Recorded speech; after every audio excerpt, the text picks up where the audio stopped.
दोनों ने हृदय से प्रीति की, कुछ भी अवसर नहीं रखा।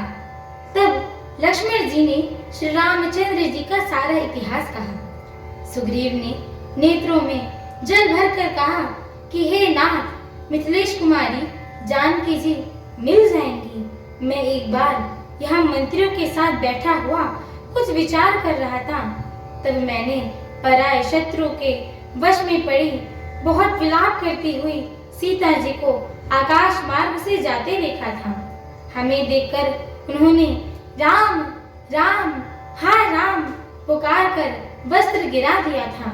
श्री रामचंद्र जी उसे मांगा, तब सुग्रीव ने तुरंत ही दे दिया। वस्त्र को हृदय से लगाकर रामचंद्र जी ने बहुत ही सोच किया। तब सुग्रीव ने कहा कि हे रघुवीर जी, हे नाथ, हे कृपा के धाम, सुनिए, सोच छोड़ दीजिए और मन में धीरज लाइए। मैं सब प्रकार से आपकी सेवा करूंगा, जिस उपाय से जानकी जी आकर आपको मिले।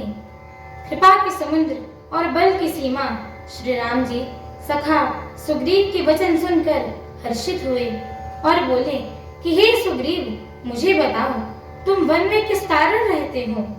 सुग्रीव ने कहा कि हे नाथ, बाली और मैं दो भाई हैं। हम दोनों में ऐसी प्रीति थी कि वर्णन नहीं किया जा सकता था। हे प्रभु, मैं दानव का एक पुत्र था, उसका नाम मायावी था। एक बार वह हमारे गांव में आया। उसने आधी रात को नगर के फाटक पर आकर ललकारा, पुकारा। बाली शत्रु के बल पर ललकारा को सह नहीं सका।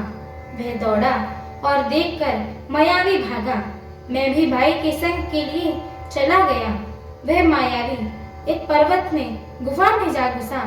तब बाली ने मुझे समझाकर कहा कि तुम एक पखवाड़े अर्थात 15 दिन तक मेरी बाट देखना। यदि मैं उतने दिन में न आऊं तो जान लेना कि मैं मारा गया। हे खरारी, मैं वहां महीने भर तक रहा। वहां उस गुफा में रक्त की बड़ी भारी धारा निकली। तब मैंने समझा कि उसने बाली को मार डाला, तब आकर मुझे मारेगा। इसीलिए मैं वहां गुफा के द्वार पर एक शिला लगाकर भाग आया। मंत्रियों ने नगर को बिना स्वामी राजा के देखा तो मुझको जबरदस्ती राज्य दे दिया। बाली उसे मारकर घर आ गया। मुझे राज सिंहासन पर देखकर उसके जी में भेद बढ़ाया, बहुत ही विरोध माना। उसने समझा कि यह राज के लोभ से ही गुफा के द्वार पर शिला दे आया था, जिससे मैं बाहर न निकल सकूं, और यहाँ आकर राजा बन बैठा। उसने मुझे शत्रु के समान बहुत अधिक मारा और मेरा सर्वस्व तथा मेरी स्त्री को भी छीन लिया। हे कृपालु रघुवीर, मैं उसके भय से समस्त लोगों में बेहाल होकर फिरता रहा हूँ। वह शाप के कारण यहाँ नहीं आता तो मैं भी मन में भयभीत रहता हूँ। सेवक का दुख सुनकर दीनों पर दया करने वाले श्री रघुनाथ जी दोनों विशाल भुजाएं फड़क उठी। उन्होंने कहा कि हे सुग्रीव, सुनो, मैं एक ही बाण से बाली को मार डालूंगा। ब्रह्मा और रुद्र शरण में जाने पर भी उसके प्राण नहीं बचेंगे। हमारी आगे की श्री राम कथा को सुनने के लिए हमारे चैनल को लाइक, शेयर, सब्सक्राइब एवं कमेंट अवश्य करिएगा।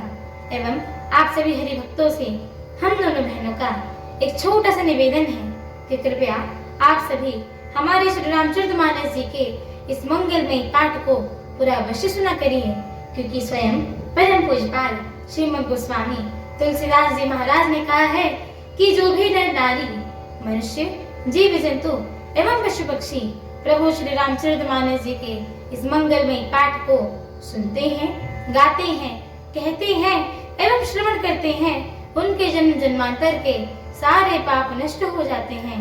तो एक बार प्रेम से बोलिए, मर्यादा पुरुषोत्तम प्रभु श्री रामचंद्र की जय हो।